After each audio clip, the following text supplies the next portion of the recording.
था। उन्हीं दिनों दूसरे महायुद्ध के सैनिक जब यहाँ से गुजरते थे, बंबई से बर्मा जाने के लिए के गए, तो यहाँ बंबई में वो लोग डॉकयार्ड में उतरते थे।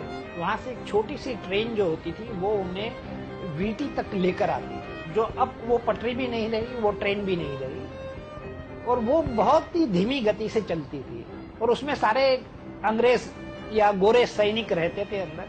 तो हम बच्चे सारे उन ट्रेन के साथ दौड़ते थे, भीख मांगते थे कि भाई कुछ पैसे फेंक दो या कुछ खाना फेंक दो। तो ये सैनिक लोग कभी चॉकलेट फेंक दी, कभी किसी ने कुछ सिक्के फेंक दिए, और हम छीना झपटी करते हुए ट्रेन के पीछे दौड़ते रहते। तो एक बार ऐसा हुआ कि एक सैनिक ने एक कॉमिक फेंक दिया ट्रेन में से।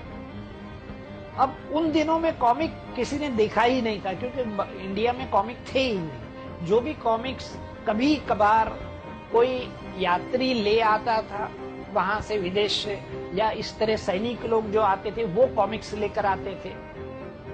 इसके अलावा कोई जरिया नहीं था कॉमिक का कि भी जाके कहीं से खरीद सके या कहीं जाके देख सके, किसी लाइब्रेरी में या कहीं। वो तो चलन था ही नहीं लाइब्रेरी में कॉमिक्स रखने का, लेकिन कहीं भी कोई जरिया नहीं था कि जहां से हम कॉमिक हासिल कर सके। तो ये पहला कॉमिक जैसे फेंका गया कि हम सारे बच्चे टूट पड़े। तो किसी के हाथ में कुछ आया, 2 पन्ने आए, किसी के हाथ में 4 पन्ने आए, मेरे हाथ में 1 पन्ना आ गया। वो पन्ना लेकर मैं घर पहुंचा तो मुझे लगा कि ये तो मैं भी कर सकता हूं, और मैंने प्रैक्टिस करना शुरू कर दिया। मिकी माउस का कॉमिक था वो।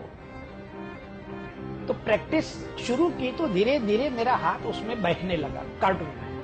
वो एक ही पन्ने की बदौलत आज मैं कार्टूनिस्ट भी हूं। बहादुर में एक स्पेसिफिक थॉट, एक पूरा उसमें विचार था मेरा, कि जैसे मैंने अखबार में पढ़ा था कि गांवों में डाकू आते हैं, लूट कर चले जाते हैं।